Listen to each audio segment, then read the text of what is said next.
Hello friends, welcome all of you in this YouTube channel MHT CET Physics.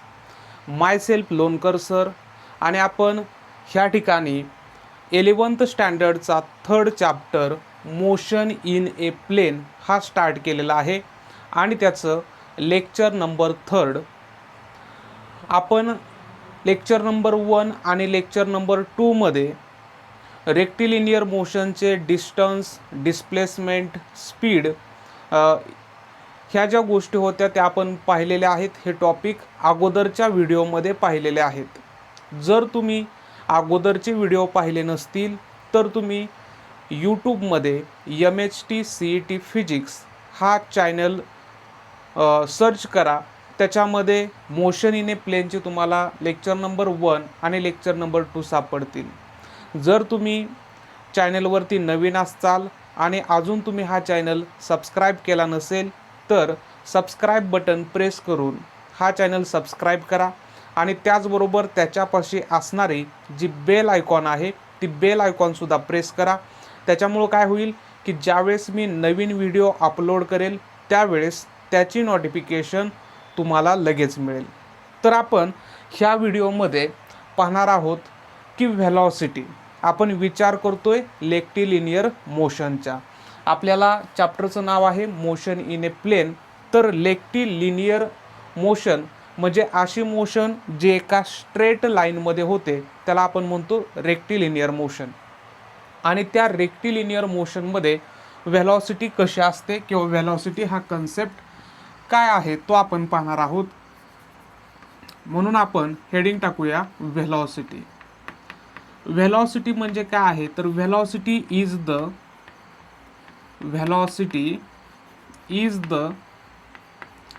Ratio of displacement upon time. Displacement to the time आपण म्हणूया. Displacement to the time ह्याला आपण म्हणणार आहे velocity. म्हणजे थोडक्यात जर व्हेलॉसिटीचा फॉर्म्युला आपल्याला लिहायचा असेल तर आपण व्हेलॉसिटी इक्वल टू कोणाचा रेशो आहे तर डिस्प्लेसमेंट अपॉन लिहिणार आहोत आपण टाईम. डिस्प्लेसमेंट अपॉन टाईम ह्याला आपण म्हणणार व्हेलॉसिटी. व्हेलॉसिटीचा सिम्बॉल आपण लिहिणार आहे vector V, displacement vector S आणि टाईमसाठी सिम्बॉल आहे स्मॉल टी. म्हणजे vector V equal to vector S upon T. हा जो फॉर्म्युला आपण लिहिला हा फॉर्म्युला इन वेक्टर फॉर्ममध्ये लिहिलेला आहे. हा फॉर्म्युला आपण वेक्टर फॉर्ममध्ये लिहिलेला आहे कारण व्हेलॉसिटी ही वेक्टर फिजिकल क्वांटिटी आहे. सेकंड चॅप्टरमध्ये आपण पाहिलेला आहे. मॅथमॅटिकल मेथड हा सेकंड चॅप्टर होता 11th स्टँडर्डचा. त्याच्यामध्ये पाहिलेला आहे की वेक्टर फिजिकल क्वांटिटी कुणाला म्हणतो तर अशी फिजिकल क्वांटिटी जी रिप्रेझेंट करण्यासाठी मॅग्निट्यूडची सुद्धा गरज आहे आणि त्याचबरोबर डायरेक्शनची सुद्धा गरज आहे. असा असेल तर त्याला आपण काय म्हणणार आहे वेक्टर फिजिकल क्वांटिटी. तर व्हेलॉसिटी ही वेक्टर फिजिकल क्वांटिटी आहे. जर व्हेलॉसिटी आपल्याला रिप्रेझेंट करायची असेल तर त्याची मॅग्निट्यूड प्लस त्याची डायरेक्शन आपल्याला गरजेचे असते. मग हाच जर फॉर्म्युला मला स्केलर फॉर्ममध्ये लिहायचा असेल तर मी vector V mod of vector V equal to mod of vector S upon T लिहिणार आहे. आणि ज्या वेळेस आपण एखादी वेक्टर फिजिकल क्वांटिटी मॉडमध्ये लिहितो त्यावेळेस त्याची मिळते आपल्याला मॅग्निट्यूड. म्हणजे हा जो फॉर्म्युला लिहिलेला आहे तो फॉर्म्युला लिहिलेला आहे मी इन स्केलर फॉर्म. हा फॉर्म्युला लिहिलेला आहे इन स्केलर फॉर्म. आणि स्केलर फिजिकल क्वांटिटी कोणाला म्हणतो only having magnitude. Okay, only having magnitude. आणि जर स्केलर फॉर्ममध्ये लिहायचं असेल तर त्याला आपण V equal to S upon T असं सुद्धा लिहू शकतो. म्हणजे हा सुद्धा formula in the form of scalar आहे आणि हा सुद्धा formula in the form of scalar आहे.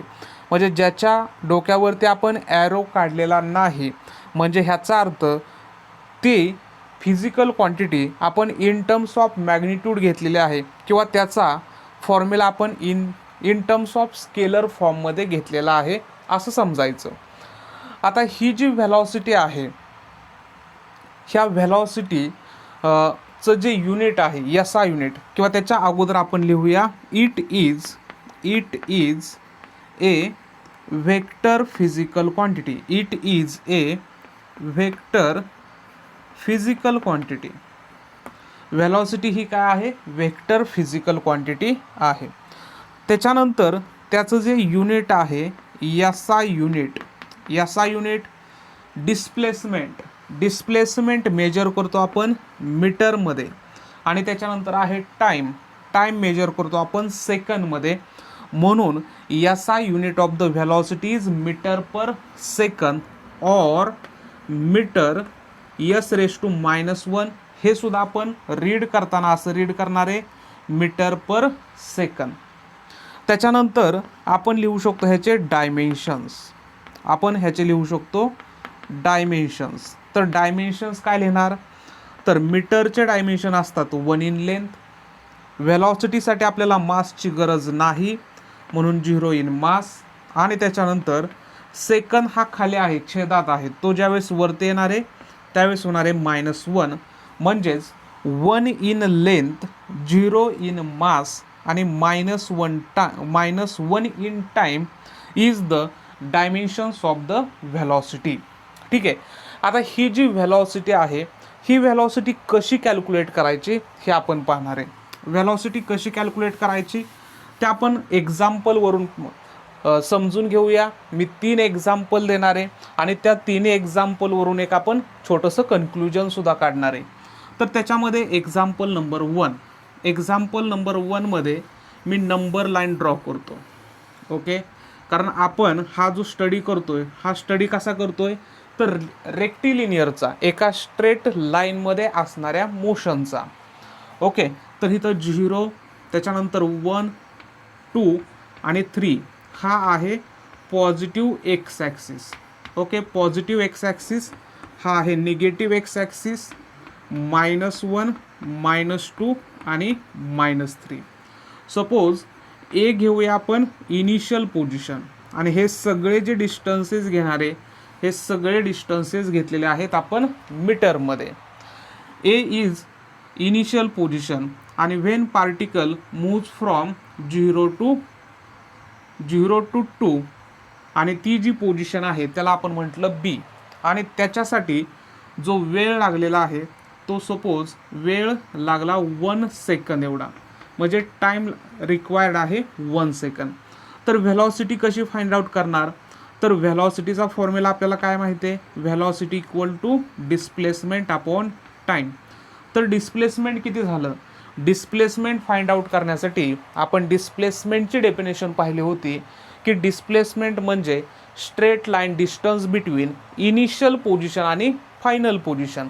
तर इनिशियल पोझिशन आहे ए आणि फायनल पोझिशन आहे बी, ह्यांच्यामधलं जे डिस्टन्स आहे, फायनल आहे 2 - 0, म्हणजे डिस्प्लेसमेंट झालं 2, आणि टाईम किती रिक्वायर्ड आहे 1, म्हणून 2/1 हे झाले 2. व्हेलॉसिटी झाली 2 मीटर पर सेकंद. आणि ही जी व्हेलॉसिटी आहे ही आहे पॉझिटिव्ह +2 मीटर पर सेकंद. हे झालं फर्स्ट एक्झाम्पल. सेकंड एक्झाम्पल आपण असं घेऊया. If particle moves from B to C, particle moves from B to C, then what is the velocity of the particle? तर velocity equal to displacement upon time. Initial position A आणि final position C, ह्या दोघांमधलं initial आणि फायनलमधलं distance किती झालं? 0. आणि परत माघारी येण्यासाठी टाईम लागला 1 सेकंद, म्हणजे टोटल टाईम किती झाला? 2 सेकंद. टाईम झाला 2 सेकंद. हा T1 time, T2 time. T2 कसा झाला? 1 + 1 किती झाला? 2 सेकंद झाला, म्हणून 0/2. आणि 0/2 आपल्याला आन्सर मिळणार आहे 0 मीटर पर सेकंद. म्हणजे ह्या ठिकाणी त्या पार्टिकलची व्हेलॉसिटी आपल्याला मिळाली 0 मीटर पर सेकंद. का 0 मिळाली? तर डिस्प्लेसमेंट 0 होतं. डिस्प्लेसमेंट 0 होतं म्हणून व्हेलॉसिटीसुद्धा आपल्याला मिळाली 0. त्याच्यानंतर थर्ड एक्झाम्पल आपण असं घेऊया, if particle moves from C to D. Particle moves from C to D in C to D in suppose 1.5 second. आता इथं वेळ किती लागला? 1.5 सेकंद. थर्ड टाइम T3 घेणार आपण. ओके, थर्ड टाइम आपण घेतला 1.5 सेकंद. तर व्हेलॉसिटी आपण काढूया. डिस्प्लेसमेंट इनिशियल पोझिशन किती A आणि फायनल पोझिशन किती आहे 3. मग फायनलमधून इनिशियल वजा केला आपण -3 वजा 0 म्हणजे राहिले किती? डिस्प्लेसमेंटचा फॉर्म्युला S/T. डिस्प्लेसमेंट झाले -3 आणि टाईम किती लागला? 1.5 लागला. जर आपण रेशो फाइंड आउट केला तर तो मिळाला आपल्याला 2 मीटर पर सेकंद आणि येणार मायनस. म्हणजे इथं आपल्या लक्षात काय येते की व्हेलॉसिटी ही पॉझिटिव्ह सुद्धा असू शकते, व्हेलॉसिटी ही 0 असू शकते आणि व्हेलॉसिटी ही निगेटिव्ह सुद्धा असू शकते. म्हणजे एक स्टेटमेंट आपण ह्याच्यामध्ये ॲड करूया, it may be positive, negative or 0. Okay, velocity काय असू शकते? It may be positive, it may be positive किंवा असू शकते 0 और निगेटिव्ह, और असू शकते निगेटिव्ह. ओके, आता ही जी व्हेलॉसिटी आहे, व्हेलॉसिटी जर पॉझिटिव्ह असेल तर त्याची डायरेक्शन पॉझिटिव्ह एक्स ॲक्सिसला असेल, जर निगेटिव्ह असेल तर त्याची डायरेक्शन निगेटिव्ह एक्स ॲक्सिसला असेल. ओके, आणि जर व्हेलॉसिटी 0 असेल, 0 म्हणजे मॅग्निट्यूडच 0 असेल, व्हेलॉसिटी 0 असेल तर तिथं कोणतीही डायरेक्शन नसणार आहे. ओके, आता त्याच्यानंतर मग आपण व्हेलॉसिटीमध्ये पाहूया की युनिफॉर्म व्हेलॉसिटी कधी असेल आणि नॉन युनिफॉर्म व्हेलॉसिटी कधी असेल. नेक्स्ट पॉईंट आपण व्हेलॉसिटीमध्येच पाहणार आहोत, युनिफॉर्म व्हेलॉसिटी. ह्याच्यामध्ये आपण पाहूया युनिफॉर्म व्हेलॉसिटी. ओके, एक्झाम्पल एकदम सिंपल मी देणार आहे तुम्हाला. If we have the number line, परत आपण कन्सिडर करूया एक नंबर लाईन 0 1 2 3 4 5 एक्स ॲक्सिस आहे. ओके, पार्टिकल ए पासून गेला बी पर्यंत, त्याच्यानंतर बी पासून गेला सी पर्यंत आणि त्याच्यानंतर आपण असा अजून कन्सिडर करूया सी पासून गेला डी पर्यंत पॉझिटिव्ह एक्स ॲक्सिसला. A to B displacement cover करण्यासाठी लागलेला टाईम आहे 2 सेकंद. बी टू सी साठी लागलेला जो टाईम आहे तो परत आहे 2 सेकंद आणि परत सी टू डी साठी लागणारा जो टाईम आहे थर्ड टाईम तो सुद्धा आहे 2 सेकंद.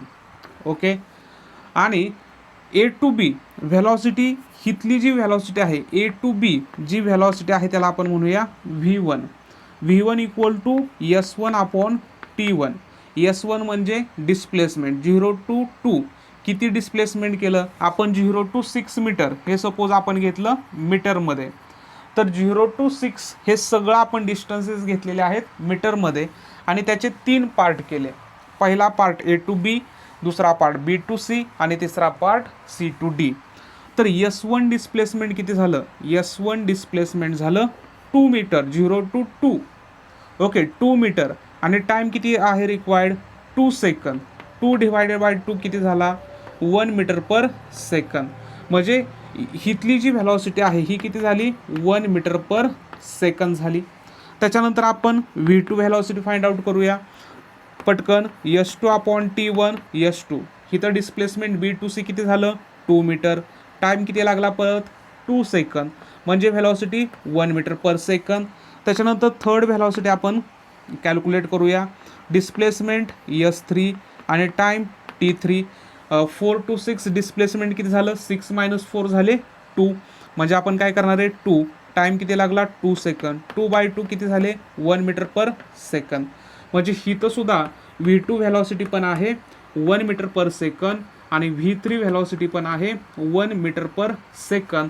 ह्याचा अर्थ हा जो पार्टिकल आहे, ही जी बॉडी आहे, ही 0 पासून D पर्यंत ट्रॅव्हल होते युनिफॉर्म व्हेलॉसिटीनं. आता ह्याच्यामध्ये अजून आता एक गोष्ट आपल्या लक्षात आली की प्रत्येक ठिकाणी 1 metre per second, 1 metre per second, 1 metre per second ही काय आहे, मॅग्निट्यूड आहे. मॅग्निट्यूड. तर इथं मॅग्निट्यूड कशी आहे, मॅग्निट्यूड आहे सेम, प्रत्येक ठिकाणी सेम आहे, किंवा त्यालाच आपण म्हणूया मॅग्निट्यूड आहे कॉन्स्टंट. आणि नंतर आता विचार करूया डायरेक्शनचा, कारण velocity is a vector physical quantity. तर आपण ज्यावेळेस डायरेक्शनचा विचार करणार आहे त्यावेळेस हा पार्टिकल काय होतोय, हा पार्टिकल स्ट्रेट लाईननं चाललेला आहे पॉझिटिव्ह एक्स ॲक्सिसला. तो कुठंही डायरेक्शन चेंज करत नाही. म्हणजे त्याची डायरेक्शन पण काय आहे, डायरेक्शन पण आहे सेम, किंवा त्याला आपण काय म्हणू शकतो, कॉन्स्टंट. डायरेक्शन सेम आहे किंवा कॉन्स्टंट आहे. मग जर व्हेलॉसिटीची मॅग्निट्यूड ॲज वेल ॲज डायरेक्शन जर सेम असेल तर त्याला आपण म्हणणार आहे युनिफॉर्म व्हेलॉसिटी. म्हणजे युनिफॉर्म व्हेलॉसिटी असण्यासाठी मॅग्निट्यूड आणि डायरेक्शन सेम किंवा कॉन्स्टंट पाहिजेत. जर मॅग्निट्यूड सेम आहे आणि डायरेक्शन चेंज होते, अशी व्हेलॉसिटी युनिफॉर्म व्हेलॉसिटी नसते. त्याचं पण आपण एक्झाम्पल पाहूया. सपोज आपण फॉर एक्झाम्पल घेऊया सर्क्युलर मोशन. ओके, सर्क्युलर मोशनमध्ये काय होतं की पार्टिकल हा along the circumference of the circle फिरत असतो, त्याला आपण म्हणणार आहे सर्क्युलर मोशन. ओके, पार्टिकल काय करतोय, सर्क्युलर मोशन, आणि हा अँटी क्लॉकवाईज डायरेक्शनमध्ये आहे असं म्हणूया. आणि हा पार्टिकल काय करतोय, इक्वल टाईममध्ये इक्वल डिस्प्लेसमेंट कव्हर करतोय, बरोबर आहे. म्हणजे हा पार्टिकल सपोज एका सेकंदामध्ये 2 फेऱ्या कंप्लीट करतोय, नंतरच्या एका सेकंदामध्ये 2 फेऱ्या कंप्लीट करतोय, नंतरच्या एका सेकंदामध्ये 2 फेऱ्या कंप्लीट करतोय, नंतरच्या एका सेकंदामध्ये परत 2 फेऱ्या कंप्लीट करतोय. ह्याचा अर्थ हा पार्टिकल ची जो स्पीड आहे, ह्या पार्टिकलचं स्पीड आहे ते कॉन्स्टंट आहे. ओके, ह्या पार्टिकलचं स्पीड कॉन्स्टंट आहे, बरोबर आहे. एका सेकंदात 2 फेऱ्या. ओके, म्हणजे ह्याची व्हेलॉसिटी काय आहे, मॅग्निट्यूड ऑफ द व्हेलॉसिटी म्हणजे मी काय लिहिणार आहे, मॉड ऑफ व्हेक्टर व्ही ही काय आहे, सेम आहे, किंवा त्याला आपण काय म्हणणार आहे, कॉन्स्टंट म्हणणार आहे. मॉड ऑफ व्हेक्टर व्हीलाच आपण काय म्हणू शकतो, स्पीड पण म्हणू शकतो. व्हेलॉसिटीच्या मॅग्निट्यूडला आपण स्पीड म्हणतो. ओके, स्पीडसाठी वेगळा सिम्बॉल नाही. जर मी सपोज लिहिलं व्ही लिहिलं तर मी ह्याला म्हणू शकतो मॅग्निट्यूड ऑफ द व्हेलॉसिटी, किंवा ह्याला मी म्हणू शकतो स्पीड. किंवा मी मॉड ऑफ व्हेक्टर व्ही लिहिलं तर मी ह्याला म्हणू शकतो मॅग्निट्यूड ऑफ द व्हेलॉसिटी, किंवा मी ह्याला म्हणू शकतो स्पीड. ओके, तर इथं पार्टिकलची स्पीड किंवा मॅग्निट्यूड ऑफ द व्हेलॉसिटी काय आहे, सेम आहे. पण जर पार्टिकल ए पाशी असेल तर मला डायरेक्शन पाहिजे व्हेलॉसिटीचे. जर पार्टिकल हा सर्क्युलर मोशन करत असेल तर प्रत्येक पर्टिक्युलर पोझिशनला आपण जर पार्टिकलच्या पोझिशनला जर एक टँजेंट ड्रॉ केला तर तो टँजेंट इंडिकेट करतो direction of the velocity. Particle A पासून पोचला बी पाशी तर त्याची व्हेलॉसिटीची डायरेक्शन आपण अशी दाखवू शकतो. सपोज इथं म्हणूया V1, इथं म्हणूया V2, इथं पोचला, डायरेक्शन ऑफ द व्हेलॉसिटी अशी असू शकते. पार्टिकल इथं पोचला तर डायरेक्शन ऑफ द व्हेलॉसिटी अशी असू शकते. म्हणजे पार्टिकलचं स्पीड तर कॉन्स्टंट आहे, स्पीड म्हणजेच magnitude of the velocity constant आहे. पण डायरेक्शन काय होते, चेंज होते, पण डायरेक्शन काय होते, चेंज होते. असं जर असेल तर त्याला आपण काय म्हणणार आहे, non uniform velocity. Non uniform velocity त्याला आपण म्हणणार नॉन युनिफॉर्म व्हेलॉसिटी. म्हणजे व्हेलॉसिटी युनिफॉर्म असण्यासाठी मॅग्निट्यूड ॲज वेल ॲज डायरेक्शन सेम पाहिजे. ह्या दोघांपैकी एक जरी चेंज होत असेल, suppose direction same magnitude changes, किंवा मॅग्निट्यूड चेंज डायरेक्शन सेम, म्हणजे सपोज पार्टिकल हा अनइक्वल टाईममध्ये इक्वल डिस्टन्सेस कव्हर करत असेल तरीसुद्धा व्हेलॉसिटी ही नॉन युनिफॉर्म असणार आहे. म्हणजे हा कन्सेप्ट तुमच्या लक्षात आला असेल. मी लिहून घेतो थोडक्यात. आणि जर एखादा पॉईंट तुम्हाला समजला नसेल तर तुम्ही बिंदास्त कमेंट करा, सर मला हा पॉईंट समजलेला नाही, मी नेक्स्ट व्हिडिओमध्ये तुम्हाला आन्सर देईन. किंवा एक्स्ट्रा तुम्हाला काही डाऊट असेल तर तो सुद्धा तुम्ही कमेंटमध्ये केला तरी चालेल. ओके, तर युनिफॉर्म व्हेलॉसिटी आपण कोणाला म्हणणार. A particle is said to be in uniform velocity if magnitude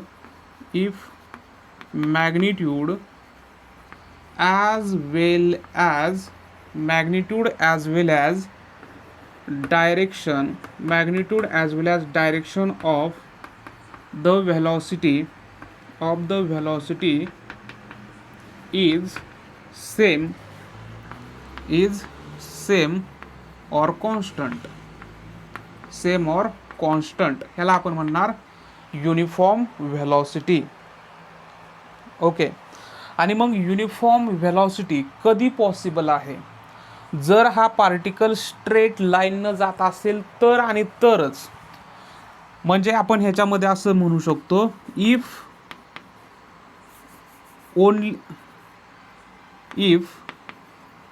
particle moves in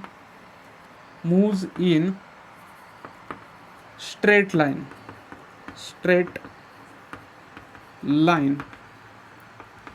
then velocity of the particle may be positive. May be म्हटलेलं आहे. का म्हटलेलं आहे, म्हणजे फॉर एक्झाम्पल लगेच एक्झाम्पल देतो. 0 1 2 3 4. ओके, पार्टिकलला इथून इथं येण्यासाठी लागला 1 सेकंद, इथून इथं येण्यासाठी लागला 2 सेकंद, इथून येण्यासाठी लागला 1 सेकंद, इथून येण्यासाठी लागला 2 सेकंद. इथली व्हेलॉसिटी 1/1 झाली 1 मीटर पर सेकंद. इथली व्हेलॉसिटी 1/2 किती झाली 0.5 मीटर पर सेकंद. इथली व्हेलॉसिटी 1/1 झाली 1 मीटर पर सेकंद. आणि इथली व्हेलॉसिटी 1/2 म्हणजे झाली 0.5 मीटर पर सेकंद. म्हणजे एकदा व्हेलॉसिटी 1 मीटर पर सेकंद, परत 0.5, परत 1 मीटर पर सेकंद, परत 0.5. म्हणजे इथं मॅग्निट्यूड काय आहे, डिफरंट आहे, पण डायरेक्शन सेम आहे. मग डायरेक्शन सेम आहे तर ही व्हेलॉसिटी युनिफॉर्म आहे का, तर ही व्हेलॉसिटी युनिफॉर्म नाही. म्हणून म्हटलेलं आहे मे बी पॉझिटिव्ह. पॉझिटिव्ह कधी असणार, जर मॅग्निट्यूड म्हणजे 0 पासून 1 पर्यंत 2 3 4 1 second 1 second 1 second 1 second time लागला तर velocity 1 metre per second 1 metre per second 1 metre per second 1 metre per second अशी येईल. तरच काय असणार आहे, व्हेलॉसिटी ही युनिफॉर्म व्हेलॉसिटी असणार आहे. ओके, त्याच्यानंतर आपण विचार करूया नॉन युनिफॉर्म व्हेलॉसिटीचा. जर व्हेलॉसिटी ही अलॉंग द स्ट्रेट लाईन नसेल तर तिथं शक्यताच नाही युनिफॉर्म व्हेलॉसिटी असण्याची. ओके, पार्टिकल जर ओनली स्ट्रेट लाईन मोशनमध्ये असेल तरच तिथं पॉसिबिलिटी आहे युनिफॉर्म व्हेलॉसिटी. अदरवाईज कोणत्याही ठिकाणी स्ट्रेट लाईन सोडून कोणत्याही ठिकाणी पार्टिकल हा युनिफॉर्म व्हेलॉसिटी करू शकत नाही, कारण त्यावेळेस काय होणार आहे, डायरेक्शन चेंज होणार आहे, त्यावेळेस डायरेक्शन चेंज होणार आहे. युनिफॉर्म व्हेलॉसिटी नंतर आहे non uniform velocity. Non uniform velocity, non uniform velocity. Non uniform व्हेलॉसिटीमध्ये आपण काय म्हणू शकतो, if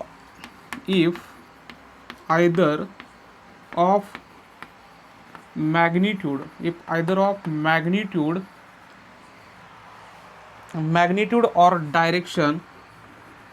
or direction of velocity, if either of magnitude or direction of velocity changes or both of them changes, direction of velocity changes or both are them changes, तर आपण म्हणणार non uniform velocity आहे. If either if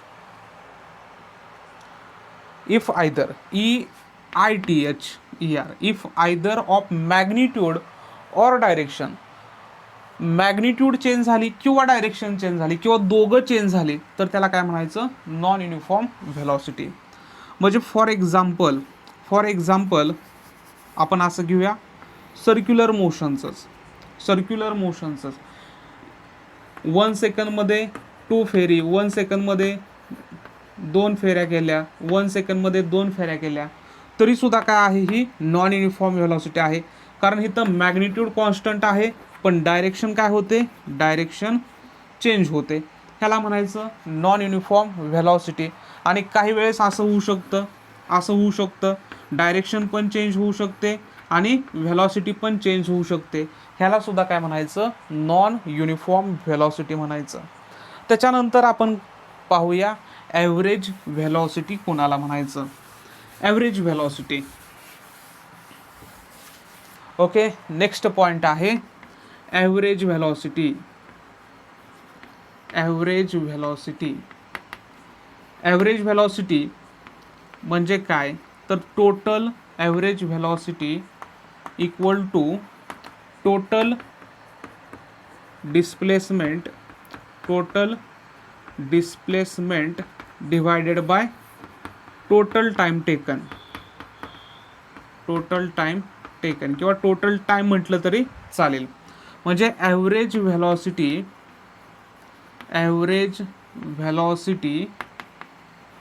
is the ratio of total displacement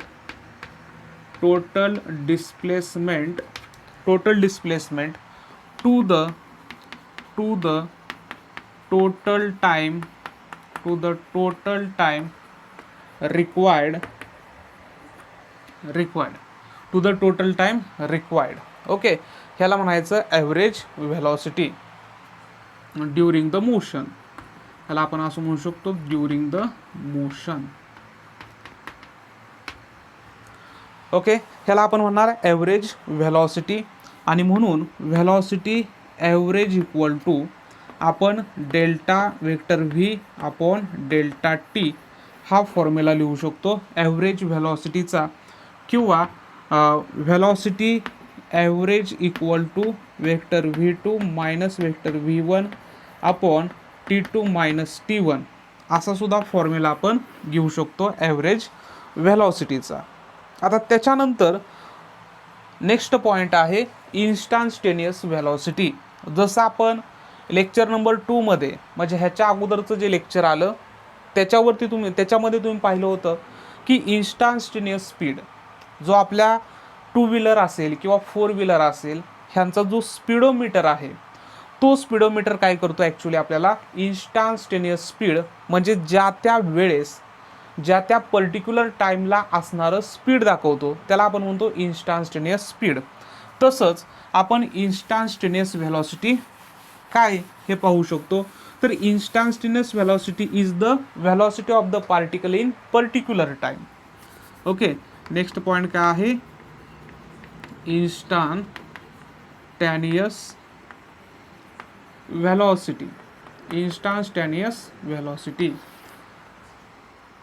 Velocity of the particle. Velocity of the particle.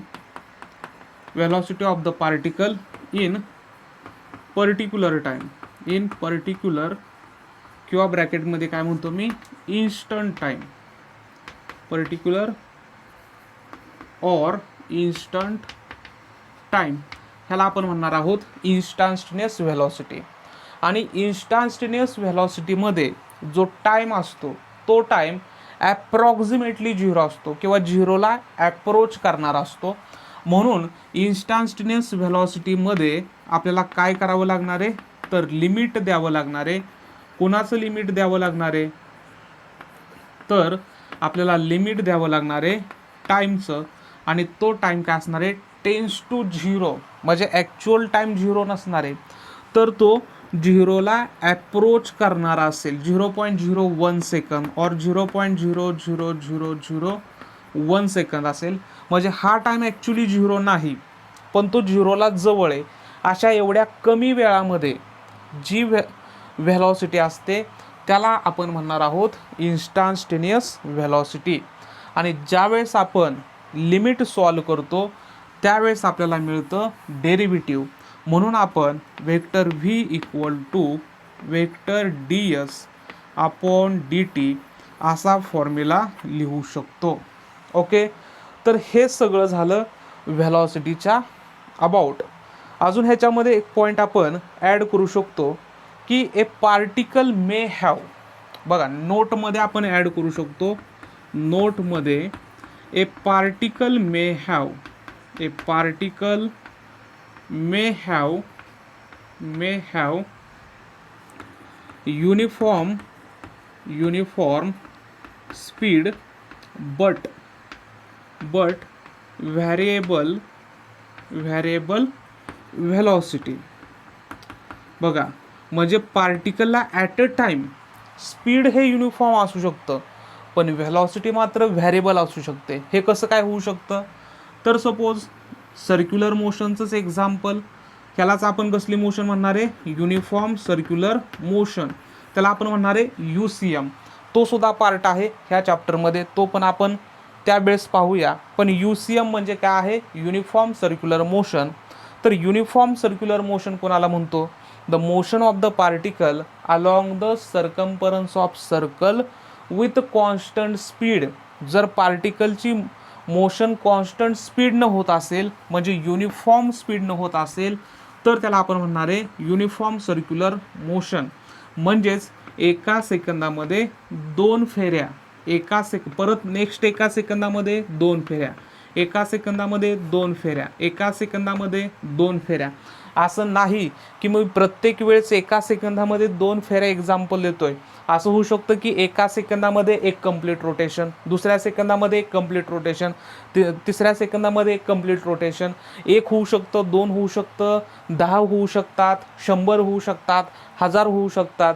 फक्त मला सांगायचं आहे काय की इक्वल इंटरवल ऑफ टाईममध्ये इक्वल रोटेशन झाले असतील तर त्याला आपण काय म्हणणार आहे, युनिफॉर्म स्पीड म्हणणार आहे.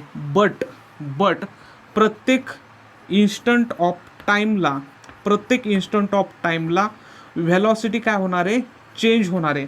म्हणजे इथं magnitude of the velocity same आहे, मॅग्निट्यूड ऑफ द व्हेलॉसिटी. आणि मॅग्निट्यूड ऑफ द व्हेलॉसिटीलाच आपण काय म्हणतो, स्पीड म्हणतो. पण डायरेक्शन काय आहे, चेंज. जरी व्हेलॉसिटीची मॅग्निट्यूड कॉन्स्टंट असेल बट डायरेक्शन चेंज झाली तरीसुद्धा आपण त्या व्हेलॉसिटीला व्हेरिएबल व्हेलॉसिटी म्हणणार आहे. युनिफॉर्म व्हेलॉसिटी कधी, मॅग्निट्यूड ॲज वेल ॲज डायरेक्शन सेम असेल तर. इथं काय होते, magnitude same but direction change, म्हणून व्हेरिएबल व्हेलॉसिटी. तर हे एक्झाम्पल आहे. ह्या ठिकाणी स्पीड हे युनिफॉर्म आहे बट व्हेलॉसिटी ही व्हेरिएबल आहे. ओके, आता त्याच्यानंतर नेक्स्ट पॉईंट आपल्याला पाहायचा आहे तो म्हणजे आहे ॲक्सेलरेशन. नेक्स्ट पॉईंट आपल्याला पाहायचा आहे ॲक्सेलरेशन. हे झालं व्हेलॉसिटी. त्याच पद्धतीने आपण ॲक्सेलरेशन सुद्धा अगदी डिटेलमध्ये पाहणार आहोत. ॲक्सेलरेशन तर ॲक्सेलरेशन कोणाला म्हणतो आपण? Acceleration is the ratio of acceleration is the ratio of velocity to the time. Acceleration is the velocity to the time. म्हणजेच आपण acceleration is the ratio of change in velocity असं म्हणूया आपण. change in velocity to the time. Important word आहे change in velocity. असं का? मी सांगेल. Acceleration equal to change in velocity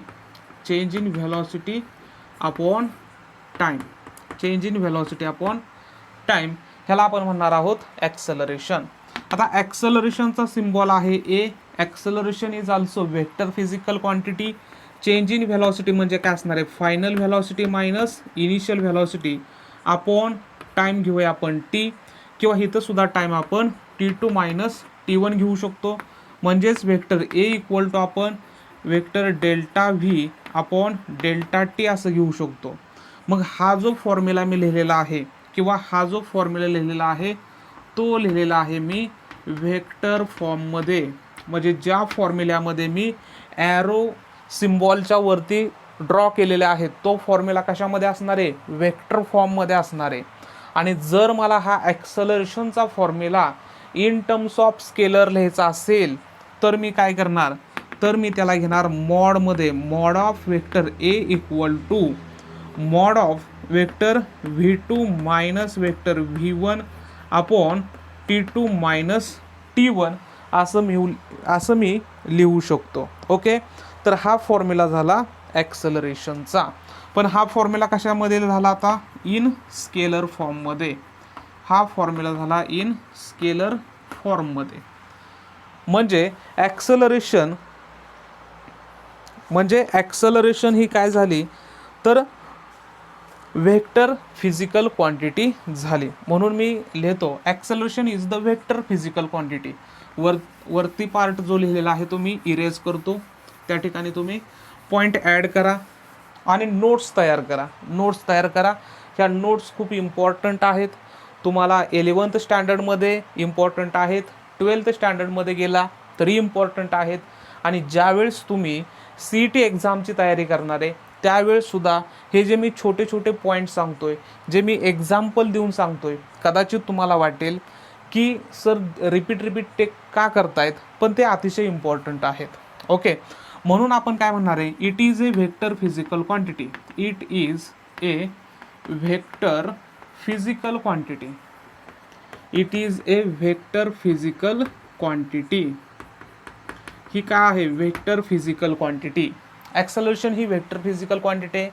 त्याच्यानंतर SI युनिट काय असणार आहे? व्हेलॉसिटीचं युनिट चेंज इन व्हेलॉसिटी असेल किंवा नुसती व्हेलॉसिटी असेल त्याचं युनिट काय असतं? Metre per second. आणि खाली कोण आहे? टाईमचं युनिट सेकंद. म्हणजेच काय झालं? मीटर पर सेकंद स्क्वेअर और मीटर पर सेकंद स्क्वेअर हे झालं SI unit of the acceleration. त्याच्यानंतर आपण लिहूया त्याचे dimensions.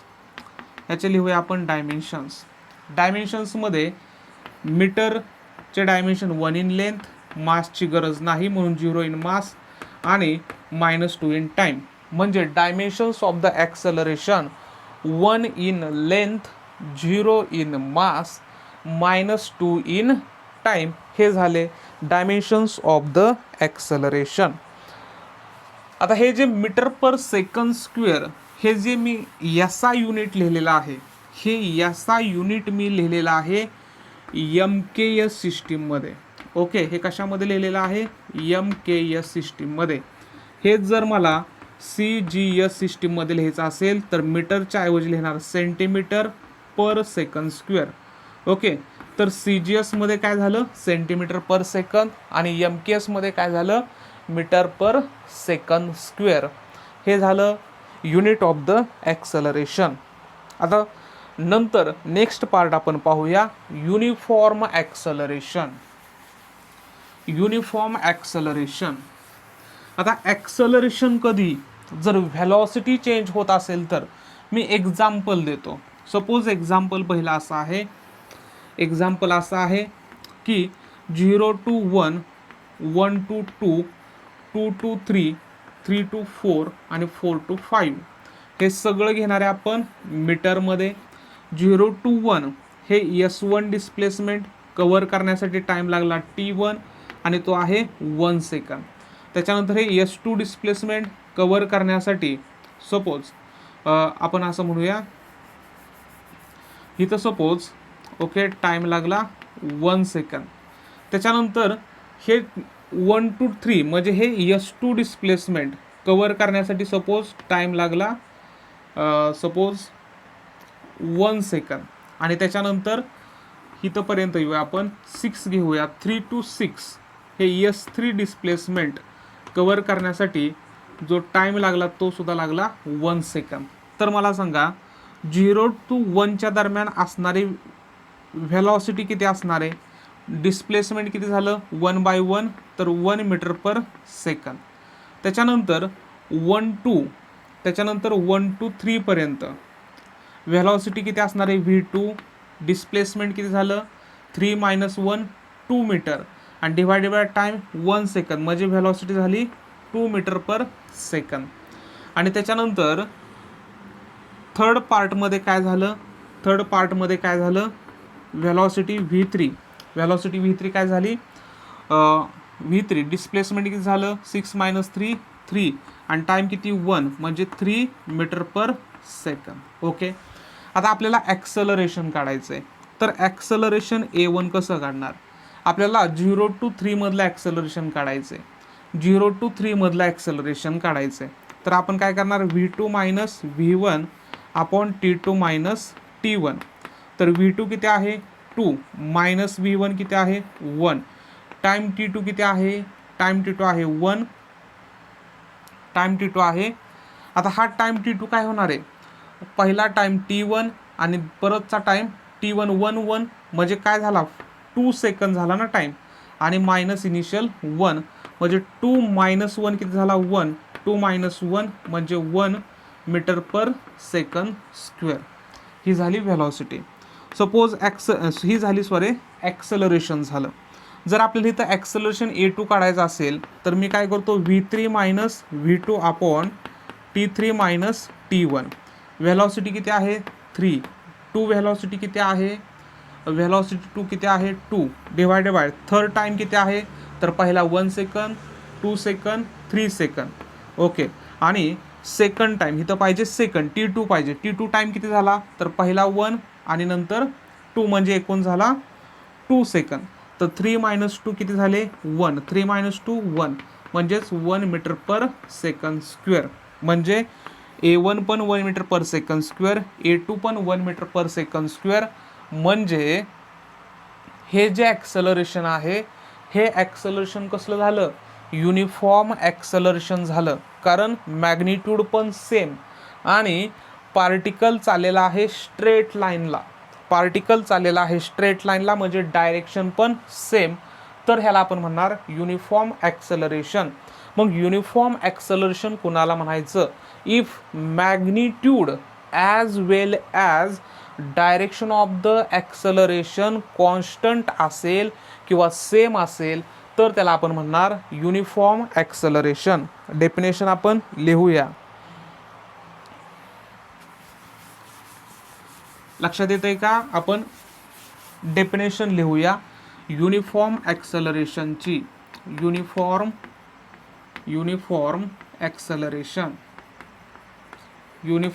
Acceleration. A body is said to have in uniform acceleration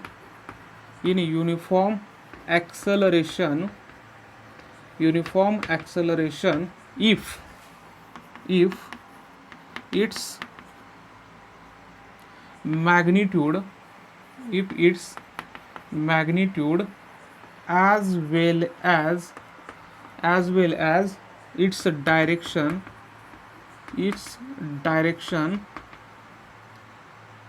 remains constant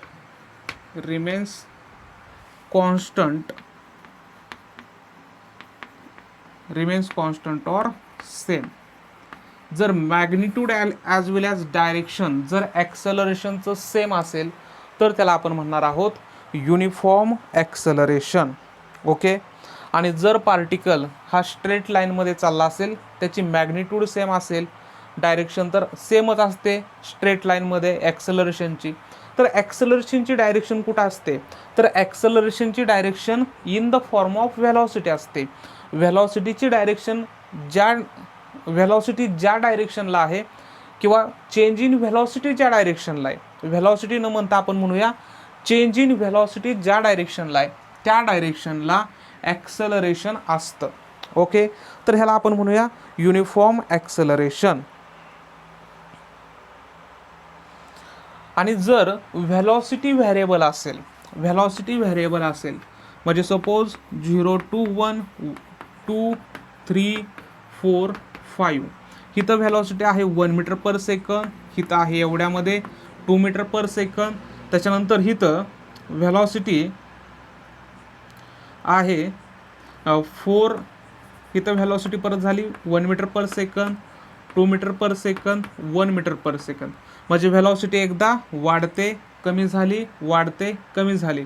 म्हणजे इथं काय झालं, डायरेक्शन तर सेम आहे, डायरेक्शन चाललेलं आहे पॉझिटिव्ह एक्स ॲक्सिसला, पण मॅग्निट्यूड सेम नाही. तर हे एक्झाम्पल कुणाचं झालं, हे एक्झाम्पल झालं नॉन युनिफॉर्म ॲक्सलरेशनचं. म्हणजे if magnitude of the velocity is variable, if magnitude of the velocity is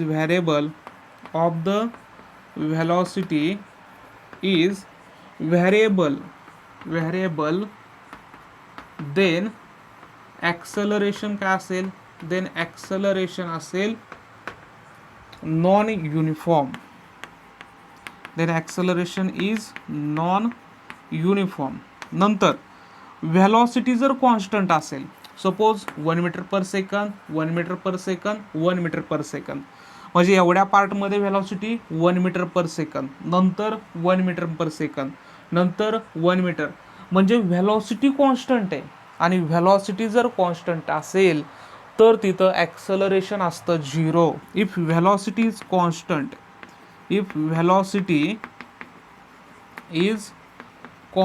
असेल, if velocity is constant, then acceleration is 0. जर व्हेलॉसिटी कॉन्स्टंट असेल तर ॲक्सलरेशन 0 असेल. म्हणजे एका कॉन्स्टंट स्पीडनं चालला असेल, कॉन्स्टंट व्हेलॉसिटीनं पार्टिकल चालला असेल तर तिथं ॲक्सलरेशन 0 असतं. ओके.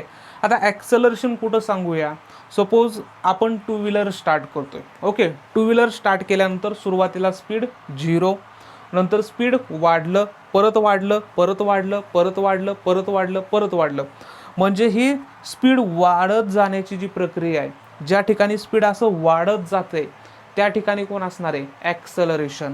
आणि ज्यावेळेस आपण सपोज एखाद्या चांगल्या रोडला लागलो तर आपली गाडी काय होते, कॉन्स्टंट स्पीडनं चाललेली आहे. सपोज आपण म्हणूया 50 किलोमीटर पर आवरनं चालली, पहिल्या मिनिट 50 किलोमीटर पर आवर, दुसऱ्या मिनिटामध्ये पण 50 किलोमीटर पर आवर, परत 50 किलोमीटर पर आवर, म्हणजे कितीही टाईम गेला तरी आपल्या गाडीचं स्पीड किती आहे, 50 किलोमीटर पर आवर आहे. म्हणजे त्या गाडीचं ॲक्सलरेशन झालं 0. बरोबर आहे. म्हणजे सुरुवातीला स्टार्ट होताना ॲक्सलरेशन कॉन्स्टंट स्पीडनं चालली, ॲक्सलरेशन 0, आणि बंद करताना 50 वरून आले 40 किलोमीटर पर आवर, 40 वरून आले 30, 30 नंतर 20, 20 नंतर 10, नंतर 8, नंतर 5, 2, 1, 0. म्हणजे तिथं काय आहे, शेवट पण ॲक्सलरेशन आणि सुरुवातीला पण ॲक्सलरेशन आहे. म्हणजे ज्या ज्या ठिकाणी व्हेलॉसिटी चेंज होते तिथं ॲक्सलरेशन असतं. बरोबर आहे. आणि जर व्हेलॉसिटी कॉन्स्टंट असेल तर ॲक्सलरेशन 0 असतं. मग व्हेलॉसिटी जर वाढत असेल, व्हेलॉसिटी जर with respect to time increase होत असेल तर ॲक्सलरेशन असतं पॉझिटिव्ह, आणि पॉझिटिव्ह ॲक्सलरेशनलाच आपण म्हणतो ॲक्सलरेशन.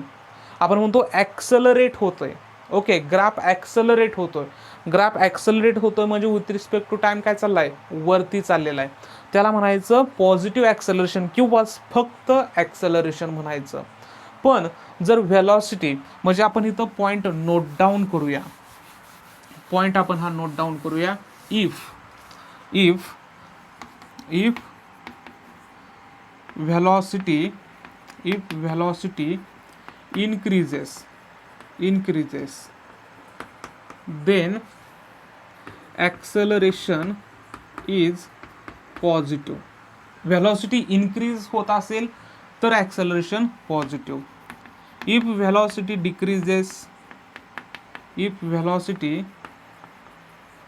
decreases then काय होणार आहे, then acceleration is negative. त्यावेळेस ॲक्सलरेशन निगेटिव्ह. व्हेलॉसिटी कॉन्स्टंट असेल, ॲक्सलरेशन 0 असणार आहे. व्हेलॉसिटी इन्क्रीज झाली, ॲक्सलरेशन पॉझिटिव्ह. व्हेलॉसिटी डिक्रीज झाली, ॲक्सलरेशन असणार आहे निगेटिव्ह. आणि निगेटिव्ह ॲक्सलरेशनलाच आपण म्हणतो रिटार्डेशन. ॲक्सलरेशन म्हणजे काय असणार आहे, ॲक्सलरेशन म्हणजे व्हेलॉसिटी वाढत चालली, आणि रिटार्डेशन म्हणजे काय, with respect to time velocity कमी होत चालली, त्याला आपण म्हणणार आहोत रिटार्डेशन. ओके, त्याच्यानंतर non uniform acceleration. Non uniform acceleration कोणाला म्हणणार, either magnitude or direction changes or both changes. Same जसं व्हेलॉसिटीचं आपण पाहिलं त्याच पद्धतीनं नॉन युनिफॉर्म ॲक्सलरेशन कोणाला म्हणणार. Non uniform acceleration,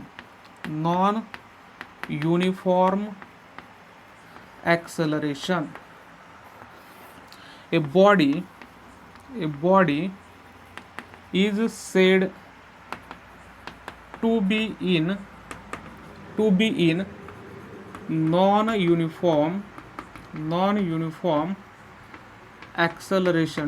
non-uniform acceleration, if either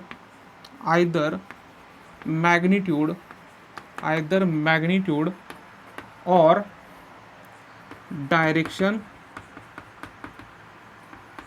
changes or both are changes. म्हणजे मॅग्निट्यूड पण चेंज होत असेल, फक्त मॅग्निट्यूड चेंज होत असेल, डायरेक्शन सेम असेल तर ॲक्सलरेशन नॉन युनिफॉर्म, किंवा वाईस वर्सा, किंवा दोघं चेंज होत असतील तर ॲक्सलरेशन हे असणारे नॉन युनिफॉर्म ॲक्सलरेशन. आता नॉन युनिफॉर्म ॲक्सलरेशनचं एक्झाम्पल काय होईल. Non uniform acceleration, suppose direction ठेवली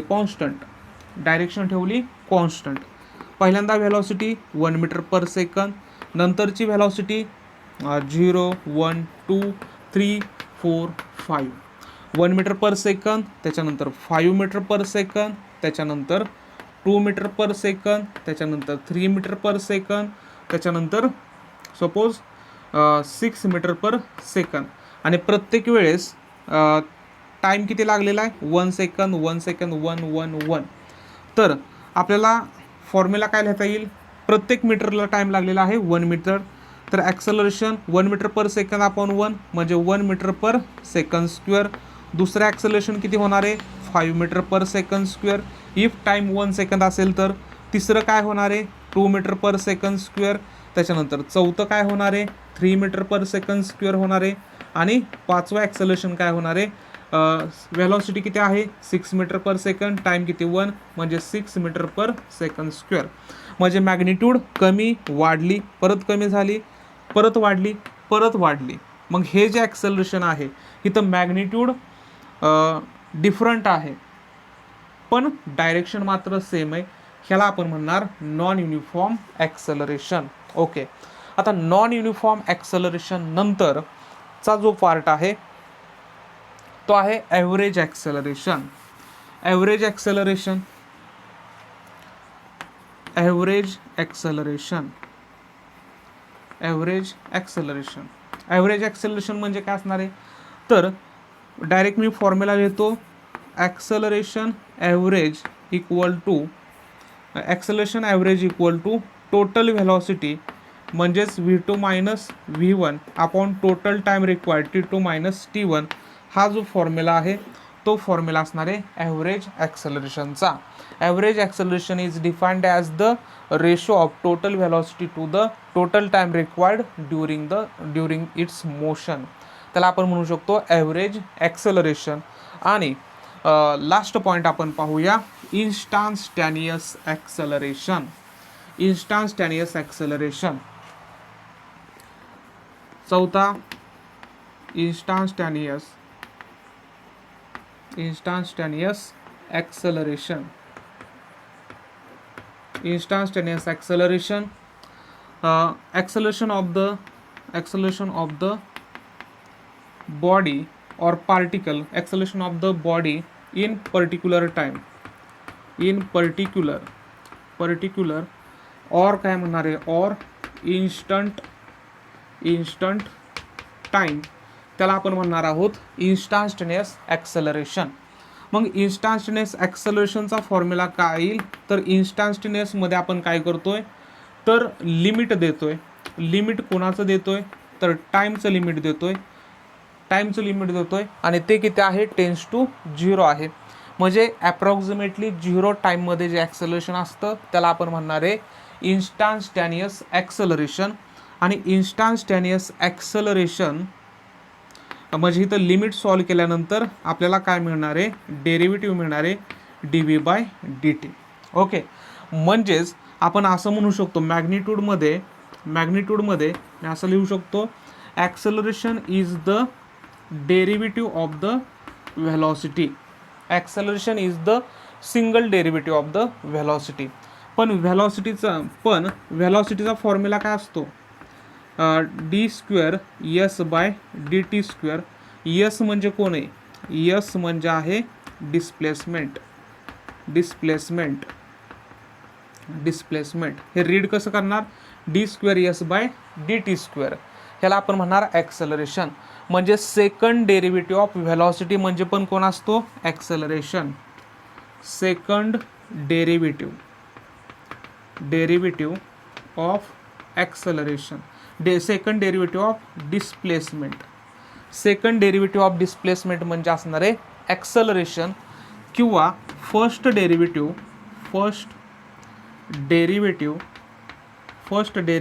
ऑफ व्हेलॉसिटी म्हणजे पण कोण असणार आहे, ॲक्सेलरेशन. ॲक्सेलरेशनचा फॉर्म्युला dv/dt पण होऊ शकतो, किंवा ॲक्सेलरेशनचा फॉर्म्युला d²s/dt² पण होऊ शकतो. आता हे कसं आलं, थोडक्यात मी अजून फोड करून सांगतो. ॲक्सेलरेशन d/dt आहे असाच ठेवला, पण व्हेलॉसिटीचा फॉर्म्युला काय असतो, ds/dt. म्हणजेच काय झालं, d/d d²/dt². ओके, तर हा जो फॉर्म्युला झाला त्याला आपण म्हणणार आहे सेकंड डेरिव्हेटिव्ह ऑफ डिस्प्लेसमेंट. हे झालं इन्स्टंटेनियस ॲक्सेलरेशन. आणि अजून एक पॉईंट पाहूया आपण, रिलेटिव्ह व्हेलॉसिटीचा. एकदम सिम्पल पॉईंट आहे रिलेटिव्ह व्हेलॉसिटीचा. म्हणजे हे रेक्टिलिनियर मधला पार्ट आपला संपेल. आणि नेक्स्ट लेक्चरमध्ये आपण ग्राफिकल रिप्रेझेंटेशन पाहूया, ते सुद्धा खूप महत्त्वाचं आहे. ग्राफिकल रिप्रेझेंटेशन नेक्स्ट लेक्चरमध्ये पाहूया. पण अजून एक पॉईंट आहे रिलेटिव्ह व्हेलॉसिटीचा. ओके, ॲक्सेलरेशन नंतर नेक्स्ट पॉईंट आहे रिलेटिव्ह व्हेलॉसिटी. सिम्पल आहे, रिलेटिव्ह व्हेलॉसिटी. एक्झाम्पल थ्रू एक तुम्हाला एक्सप्लेन करतो. सपोज पार्टिकल आहे ॲट पॉईंट, किंवा पार्टिकल आहे सपोज पोझिशन 1 आहे, पार्टिकल चाललेला ह्या डायरेक्शनला आणि त्याची व्हेलॉसिटी आहे a. आणि सपोज म्हणूया पार्टिकल a आहे, तो पॉझिटिव्ह एक्स ॲक्सिसला चाललेला आहे आणि त्याची व्हेलॉसिटी आहे va. आणि त्याच्यानंतर दुसरा एक पार्टिकल आहे, तो सुद्धा चाललेला आहे पॉझिटिव्ह एक्स ॲक्सिसला आणि त्याची व्हेलॉसिटी किती आहे, b व्हेलॉसिटी आहे. तर ह्या दोघांमधला जो व्हेलॉसिटी डिफरन्स आहे म्हणजे VAB, हा कसा काढणार आपण, VAB म्हणजे आपण असं म्हणूया व्ही ए बी म्हणजे velocity of A minus velocity of the B, म्हणजे relative velocity of A to the B हा काय असणार आहे V A minus V B, किंवा आपण असं म्हणू शकतो relative velocity of B with respect to A is V B minus V A. Okay, V B minus V A. तर ह्याला आपण म्हणणार आहे रिलेटिव्ह व्हेलॉसिटी. दोघांमधील व्हेलॉसिटी डिफरन्स त्याला म्हणायचं रिलेटिव्ह व्हेलॉसिटी. ओके, तर हे लेक्चर जर तुम्हाला आवडलं असेल तर लाईक बटन प्रेस करायचं आहे. तुमच्या जे मित्र आहेत 11th स्टँडर्डमध्ये स्टडी करतायत, शिकतायत, त्यांच्यापर्यंत हा व्हिडिओ तुम्ही शेअर करायचा आहे. चॅनलला सबस्क्राईब करायचं आहे, कमेंट करायची आणि बेल आयकॉन प्रेस करायची. पुढचा व्हिडिओ लगेचच आपला येणार आहे ग्राफिकल रिप्रेझेंटेशन वरती. Thank you all of you.